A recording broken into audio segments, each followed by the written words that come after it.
অনেকদিন আগে এক গ্রামে দেবকান্ত নামে এক মালি থাকত। সে ছিল রাজার রাজকীয় উদ্যানের কর্মচারী। লোকটা ছিল খুবই দরিদ্র। একদিন ভোরে যখন সে রাজবাড়ির বাগানের দিকে যাচ্ছিল, হঠাৎ একটি ছোট্ট পাখি তার পায়ের তলায় চাপা পড়া থেকে কোনো মতে বেঁচে গেল। দেবকান্ত পাখিটিকে তুলে সাবধানে একপাশে রেখে দিল। তক্ষুনি পাখিটি বলে উঠল, ওগো যুবক, তোমার দয়ার জন্য ধন্যবাদ। আমি অসুস্থ, আমি উঠতে পারছি না। যদি তুমি আমাকে আমার বাসায় পৌঁছে দাও, তবে তোমার এই উপকার আমি জীবনে ভুলবো না। ও পাখিরানী, তোমার বাসাটি কোথায়? ওই যে সামনে গাছটা দেখতে পাচ্ছ, ওটার উপরেই আমার বাসা। ঠিক আছে পাখিরানী।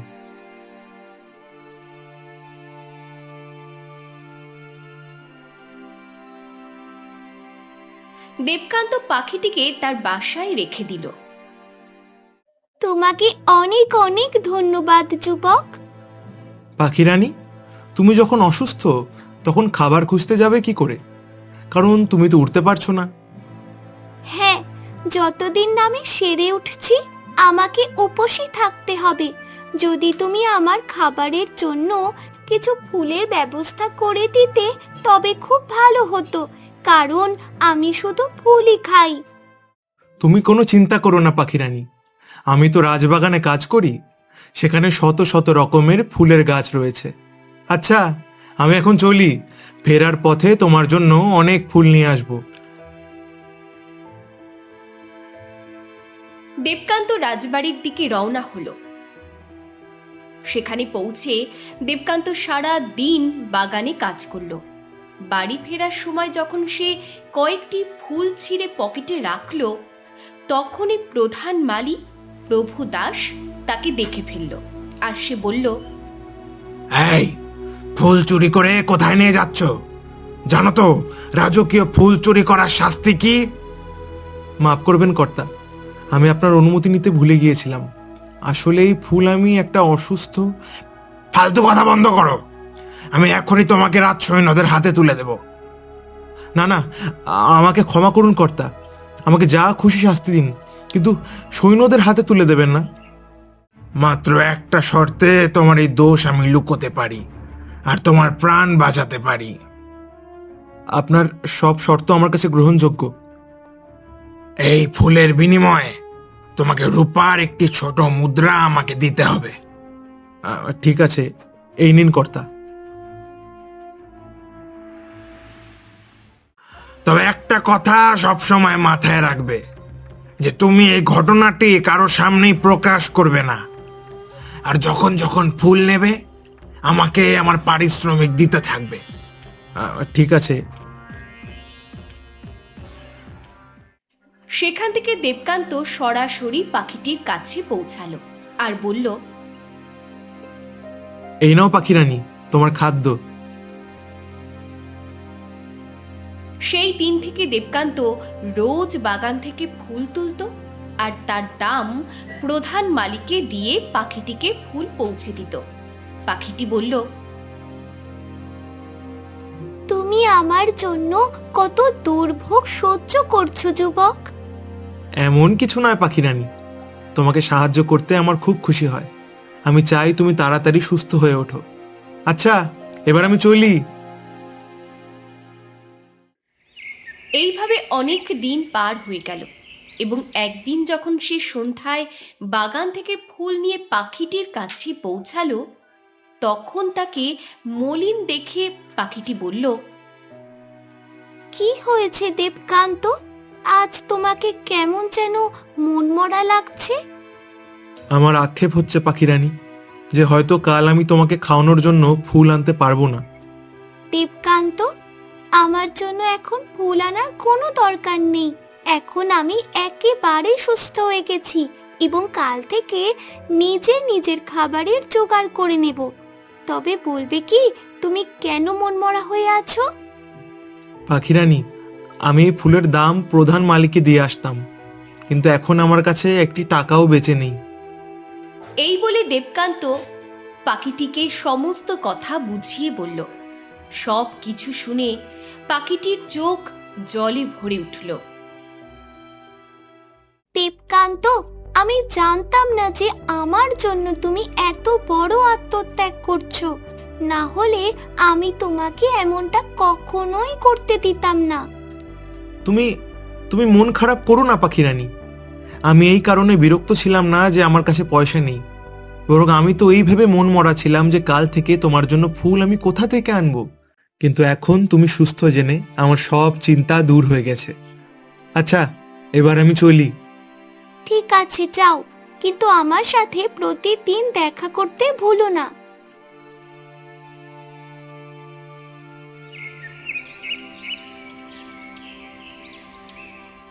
সেই দিন থেকে দেবকান্ত পাখিটির জন্য আর ফুল আনতো না, কিন্তু কাজ থেকে ফেরার সময় রোজ তার সাথে দেখা করে অবশ্যই যেত।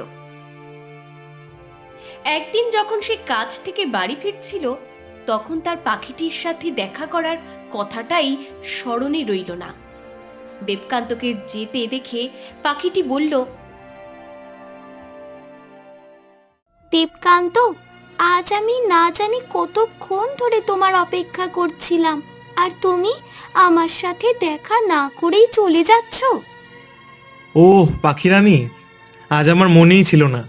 বলো, কেমন আছো?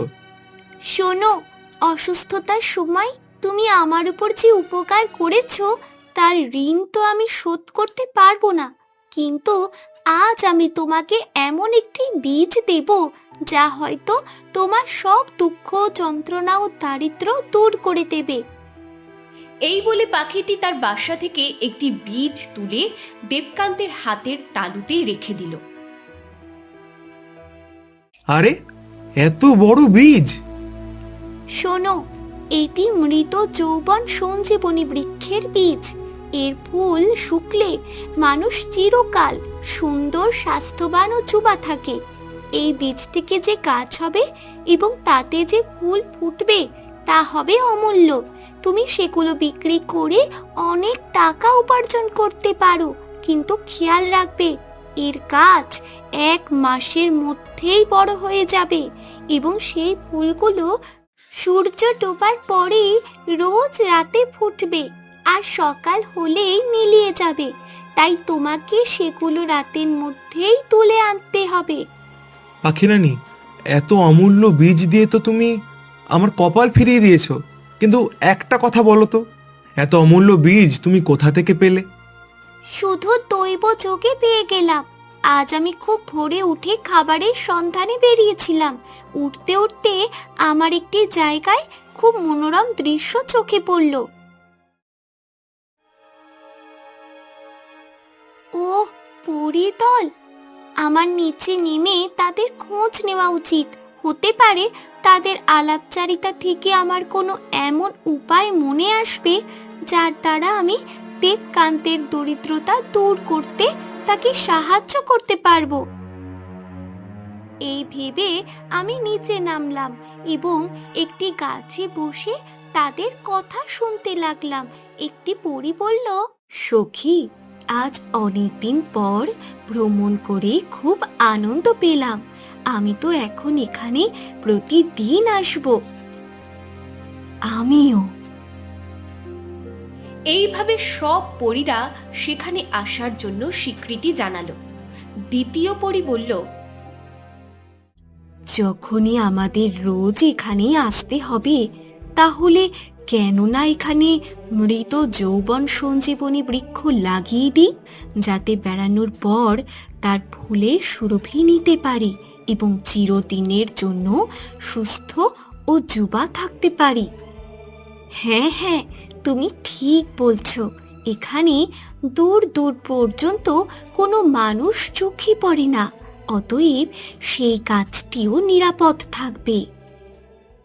তারপর পরীরা সেই বীজ পুকুরের ধারে মাটি খুঁড়ে পুঁতে দিল এবং নিজেদের হাতে ধরা জাদুর কাঠি নেড়ে আকাশে উড়ে গেল।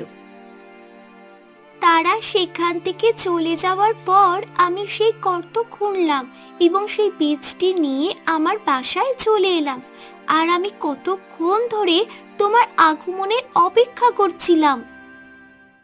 সত্যি তুমি কত ভালো পাখিরানী, যে আমার ব্যাপারে এত কিছু ভাবো। আচ্ছা, এবার আমি চলি। তোমার এই উপহারের জন্য অনেক অনেক কৃতজ্ঞতা।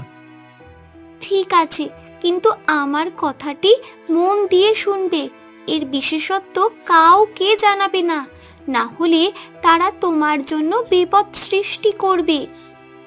ঠিক আছে পাখিরানী।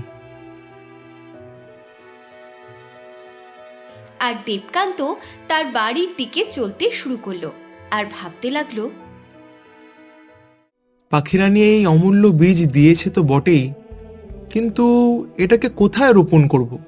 যদি এটাকে বাড়ির বাইরে পুঁতি, তাহলে গাছ বড় হতেই এবং ফুল ফুটতেই লোকের বিশেষত্ব জেনে যাবে, আর তারা সব ফুল ছিঁড়ে নেবে।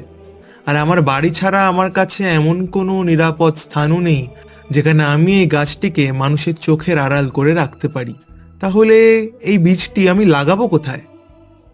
বাড়ি পৌঁছেও তার মন সেই বীজটি বপন করার জন্য কোনো উপযুক্ত জায়গা নিয়েই ভাবতে থাকলো।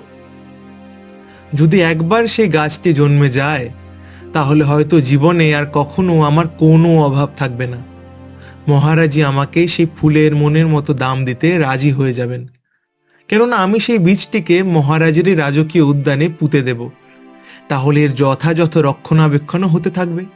সাথে সাথে মহারাজ আমার কাছ থেকে সে অভূতপূর্ব গাছটি পেয়ে আনন্দিত হবেন এবং আমাকে অনেক পুরস্কার দেওয়ার পাশাপাশি আমার পদোন্নতিও করে দেবেন। পরের দিন সে রোজকার মতোই রাজকীয় বাগানে পৌঁছালো এবং একটি উপযুক্ত স্থান দেখে বীজ বোনার জন্য গর্ত খুঁড়তে শুরু করলো।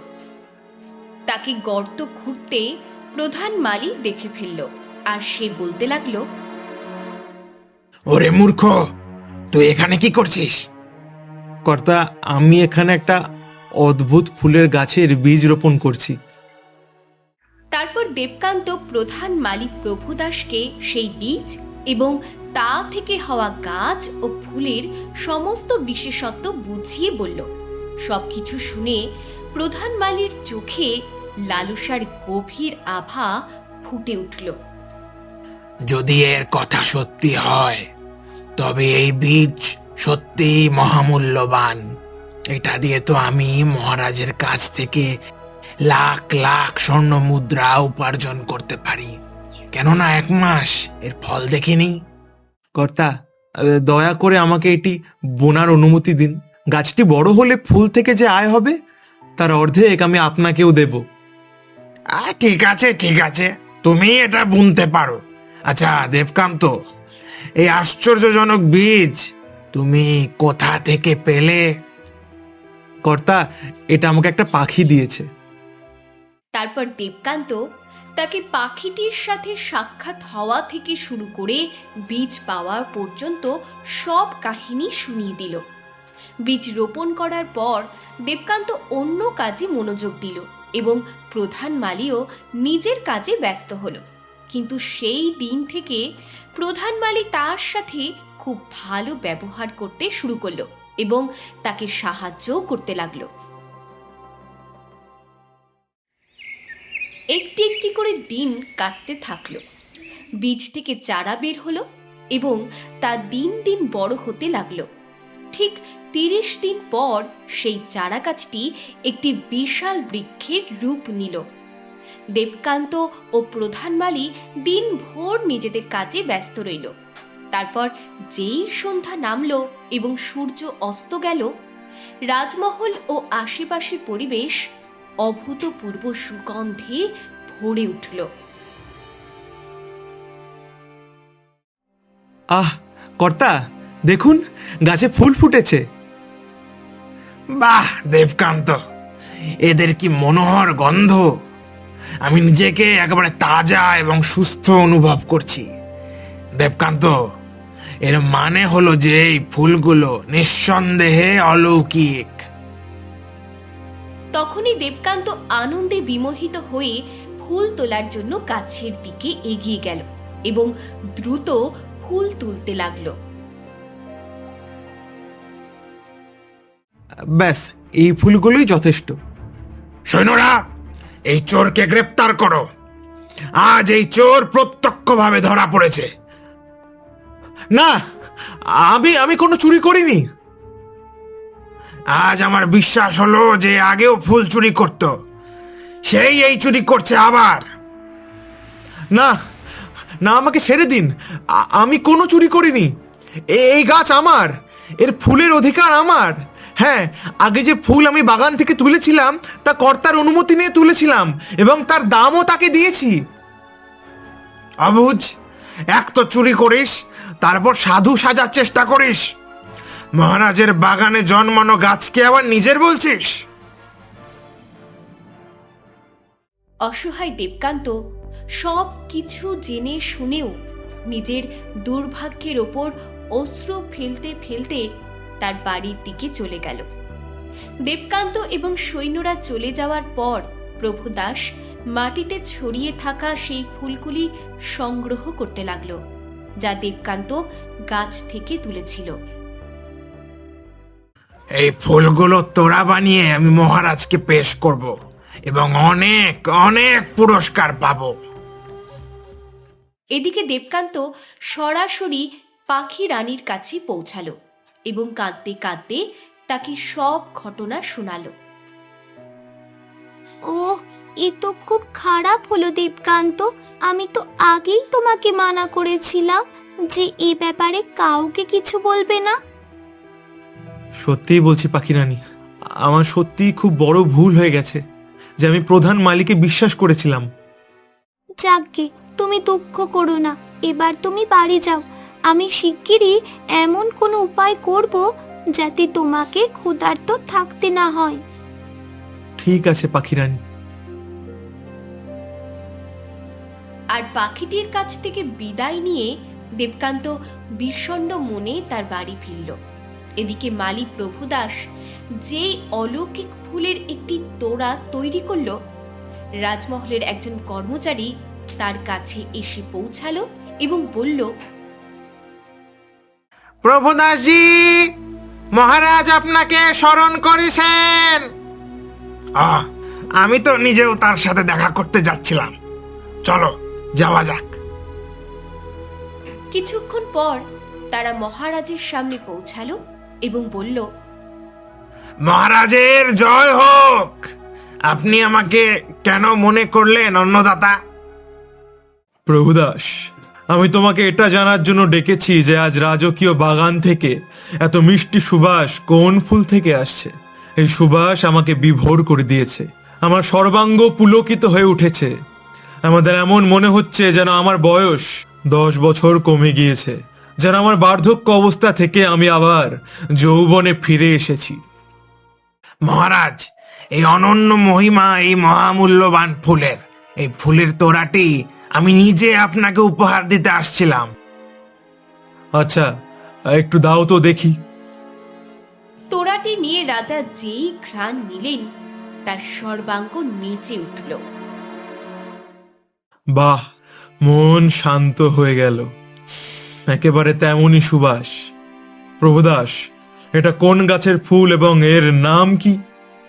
মহারাজ, এই ফুল মৃত যৌবন সঞ্জীবনী বৃক্ষের। এগুলো শুকলে মানুষ যুবা ও সুস্থ থাকে। কি সত্যই? এর ফল আপনি নিজেও দেখে নিয়েছেন মহারাজ। ঠিক বলছো। এই আশ্চর্যজনক গাছটি দেখার জন্য আমি খুবই উৎসাহী। নিঃসন্দেহে ফুলগুলো যেমন সুন্দর, গাছটিও তেমনই সুশ্রী। মহারাজ, আমি বহু বছরের কঠোর সাধনার পর এটিকে চাষ করতে পেরেছি। এর ফুল শুধু রাতেই ফোটে আর ভোর হলেই উধাও হয়ে যায়। প্রভুদাস, তুমি অদ্ভুত গাছের বীজ কোথা থেকে পেলে? এর বিশেষত্ব দেখে তো আমার এমন মনে হচ্ছে যেন এমন গাছ অন্তত পৃথিবীতে জন্মায় না। তারপর প্রভুদাস রাজাকে একটি বানানো গল্প শোনালো। গল্প শুনে রাজা তার প্রতি খুব আকৃষ্ট হলেন আর বলতে লাগলেন, আমি জানতাম না প্রভুদাস যে আমার রাজ্যে তোমার মতো গুণী, ভালো এবং দয়ালু মানুষও আছে, যে মন, প্রাণ ও অর্থ দিয়ে আমার সেবায় রত। আমি তোমার বিশ্বস্ততা, সততা এবং কর্তব্যের প্রতি নিষ্ঠায় খুবই সন্তুষ্ট হলাম প্রভুদাস। অতএব পুরস্কার হিসেবে এই 100টি স্বর্ণমুদ্রা তুমি রেখে দাও। কাল সকালে তুমি দরবারে উপস্থিত থেকো। আমি তোমাকে আরো 1000 স্বর্ণমুদ্রা দেব, যা গাছের ওপর খরচের জন্য দেওয়া হবে। মহারাজের চিরকাল জয় হতে থাকুক। আপনি মহৎ মহারাজ, আপনি দয়াবান। আপনাকে ঈশ্বর সর্বদা ঐশ্বর্যবান রাখুন। হ্যাঁ, আর একটি কথা ভুলে যেও না। কাল থেকে তুমি আমাকে একটি ফুলের তোড়া উপহার দেবে, যার বদলে তোমাকে রোজ 100টি করে স্বর্ণমুদ্রা দেওয়া হবে। যেমন আপনার আদেশ মহারাজ।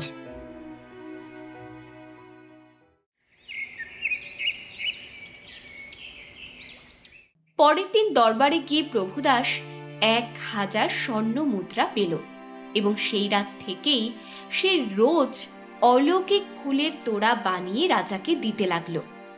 রাজা ফুল শুকতেন এবং খুব আনন্দিত হতেন।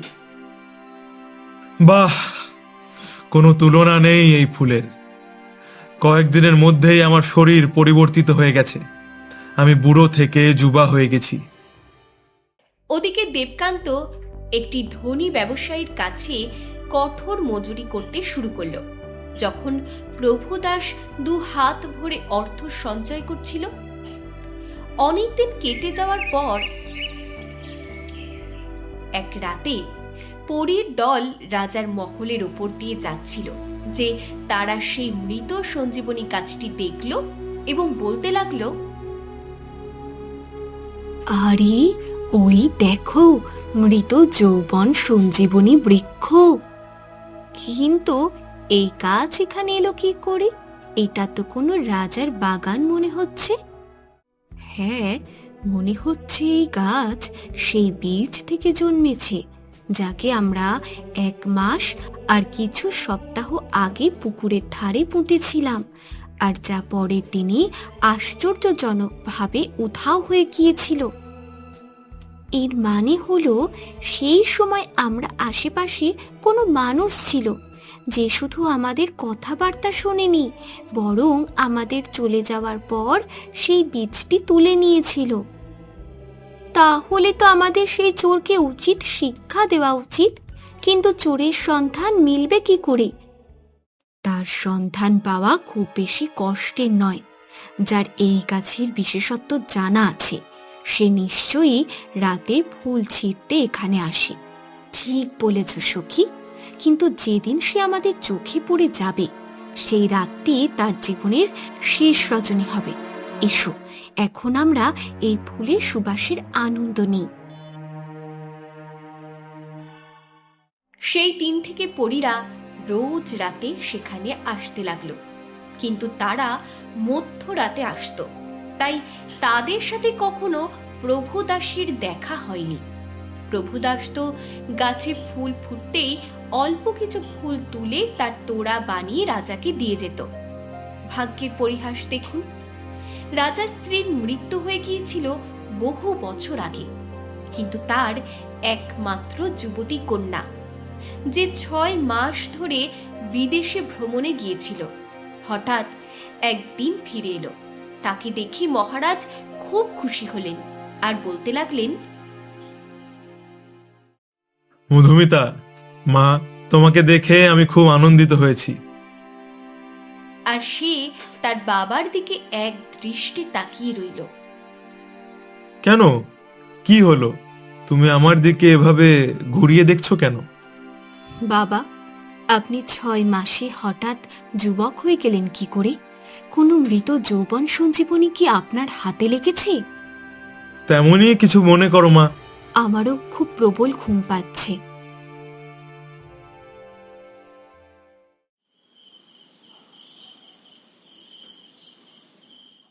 কিন্তু মধুমিতা তার নাকে ফুলের সুরভি আসতে লাগলো।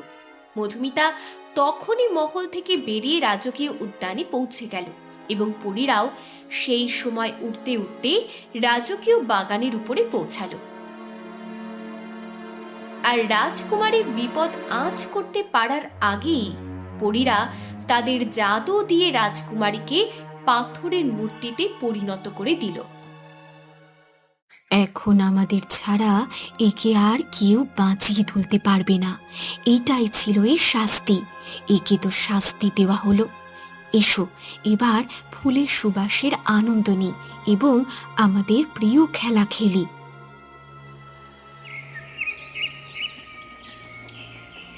পরের দিন সকাল হওয়ার সাথে সাথে পুরো মহলে হট্টগোল শুরু হয়ে গেল। বিপর্যয় হয়ে গেল মহারাজ, বিপর্যয় হয়ে গেল মহারাজ। রাজকুমারী সাহেবা রাজকীয় বাগানে পাথরের প্রতিমা হয়ে দাঁড়িয়ে আছেন। কি? মহারাজ দ্রুত বাগানে পৌঁছালেন। বাগানে আগে থেকেই মহলের দাস দাসী এবং প্রভু দাসও উপস্থিত ছিল। সবাই রাজকুমারীর দশায় আর্তনাদ করছিল। নিজের কন্যাকে পাথরের মূর্তি দেখে রাজা কিছুক্ষণ বিলাপ করলেন ও আহাজারি করলেন, কিন্তু তারপর ক্রোধে ফেটে গিয়ে বললেন, প্রভুদাস, এই গাছটি তুমি ফলিয়েছিলে। তুমি বলতে পারবে যে রাজকুমারী ফুল তুলতে গিয়ে পাথরের হলো কি করে? দ্রুত উত্তর দাও, না হলে আমি তোমার মাথা শরীর থেকে বিচ্ছিন্ন করে দেবো এক্ষুনি। আমি কিছু জানি না মহারাজ, আমাকে প্রাণে রক্ষা করুন। এই গাছ তুমি ফলিয়েছ, আর এর জাদুও তুমিই জানবে। তাড়াতাড়ি বলো, আমার মেয়ে পাথরের হলো কি করে? এখন প্রভুদাস সত্যি বলার মধ্যেই নিজের মঙ্গল দেখতে পেল, আর সে বলতে লাগলো, মহারাজ, আমি টাকার লোভে এসে আপনার কাছে অসত্য বলেছিলাম যে অদ্ভুত গাছটি আমি ফলিয়েছি। আসলে এই গাছটি দেবকান্ত ফলিয়েছে। ওকে আমি এখান থেকে তাড়িয়ে দিয়েছিলাম। কি? হ্যাঁ মহারাজ, আমি সত্য কথা বলছি। এই বৃক্ষটি সেই 1.5-2 মাস আগে ফলিয়েছিল, কিন্তু এই গাছের ফুলের গুণ জেনে আমার মতলব পাল্টে যায় এবং আমি ওকে এখান থেকে বিতাড়িত করে এর ওপর নিজের অধিকার কায়েম করি। তারপর প্রভুদাস রাজাকে সমস্ত ঘটনা বলে দিল। আসল কথা জেনে রাজার মুখ ক্রোধে জ্বলজ্বল করে উঠল। শয়তান, হতভাগা, প্রতারক! তুমি শুধু দেবকান্তর সাথেই প্রতারণা করনি, বরং আমাদের কাছেও মিথ্যা বলে প্রচুর অর্থ আত্মসাৎ করেছ। তোকে তো আমি দেবকান্তর থেকেও কঠোর শাস্তি দেব। আমাকে ক্ষমা করে দিন মহারাজ, ক্ষমা করে দিন। না, তোমার কৃতকর্মের ফল তুমি অবশ্যই পাবে। সৈন্যরা, ধরে নিয়ে যাও এই দুরাত্মাকে এবং সারা জীবনের জন্য কারাগারে পুরে দাও। আর দেবকান্তকে অতি শীঘ্র আমার সামনে এনে হাজির করো।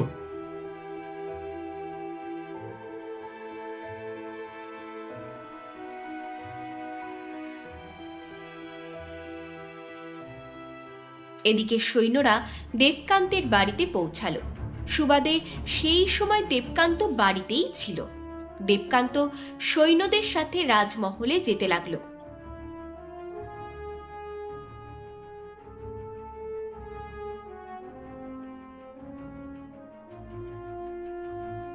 তখন পথে তাকে পাখি রানী দেখে ফেলল, আর সে ভাবতে লাগলো,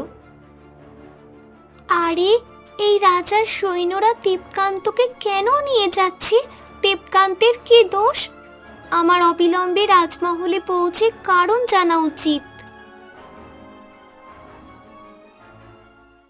কিছুক্ষণ পর সৈন্যরা দেবকান্তকে রাজার সামনে উপস্থাপন করল। দেবকান্ত বলতে লাগলো, প্রণাম মহারাজ।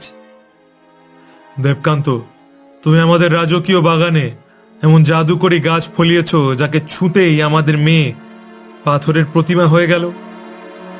পাথরের প্রতিমা হয়ে গেল মহারাজ? হ্যাঁ, বলো সে পাথরের প্রতিমা হলো কি করে এবং পুনরায় জীবিত হতে পারে কি করে? মহারাজ, আমি ওই গাছ লাগিয়েছিলাম বটে, কিন্তু রাজকুমারী পাথরের প্রতিমা হলেন কি করে তা আমার বিন্দুমাত্র জানা নেই। তুমি নিশ্চয়ই কোনো দুষ্ট জাদুকর। আমি তোমাকে খণ্ড খণ্ড করে দেব।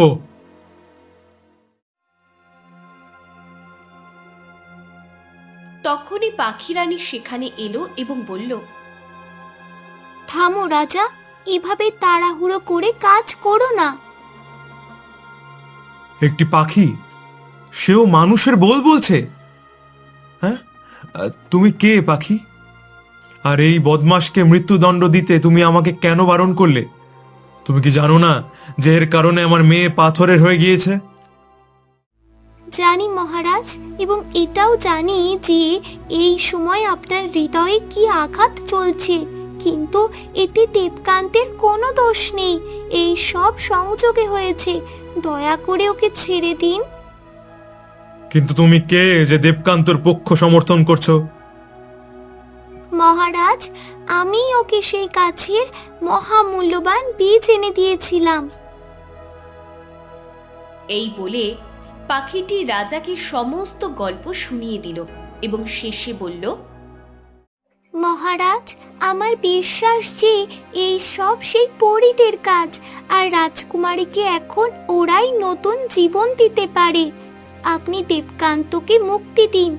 আমি চেষ্টা করব যে দেবকান্তের মাধ্যমে আপনার মেয়ে আবার জীবন ফিরে পায়। ঠিক আছে পাখি, আমি তোমার কথা মেনে নিলাম, কিন্তু একটা কথা মনে রাখবে, যদি 3 দিনের মধ্যে আমি আমার মেয়েকে জীবিত ফেরত না পাই, তাহলে দেবকান্তর সাথে আমি তোমাকেও মৃত্যুদণ্ড দেব, তুমি পালিয়ে পাতালে লুকিয়ে গেলেও। আমার শিকার মহারাজ। রাজা দেবকান্তকে মুক্ত করে দিলেন। পাখিটি দেবকান্তকে তার বাসাতে আসতে বলে সেখান থেকে উড়ে গেল।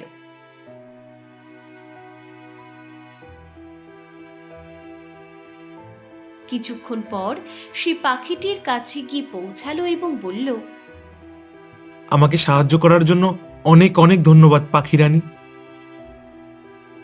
রাজকুমারীকে জীবিত করার একটা উপায় আমার মাথায় এসেছে। আর পাখিটি সেই উপায়টি তাকে বলে দিল। শোনো, এবার তুমি বাড়ি যাও এবং রাতে তেমনই করো যেমন আমি বলেছি। ঠিক আছে পাখিরানী।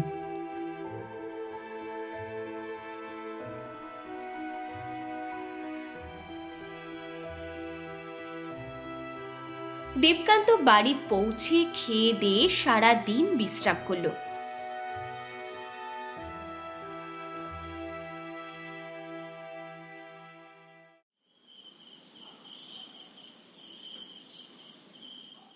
এবং রাত হতেই সে রাজার রাজকীয় বাগানে গিয়ে একটি ঝোপের আড়ালে লুকিয়ে গেল এবং পরীদের জাদুর কাঠিগুলো তুলে নিজের দখলে নিয়ে নিল। তখন একটি পরীর নজর তার উপর পড়ল। আরে সখীরা, ওই দেখো, ওই দুষ্ট লোকটা আমাদের জাদুকরি কাঠিগুলো নিজের দখলে নিয়ে নিয়েছে।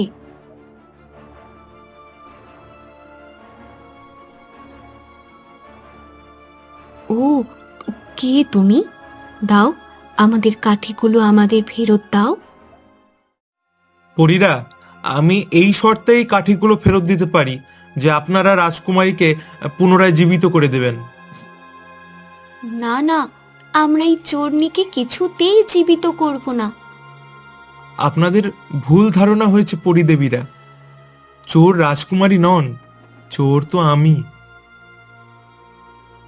এবং তারপর দেবকান্ত তাদের কাছে তার সাথে ঘটে যাওয়া সমস্ত কাহিনী খুলে বলল।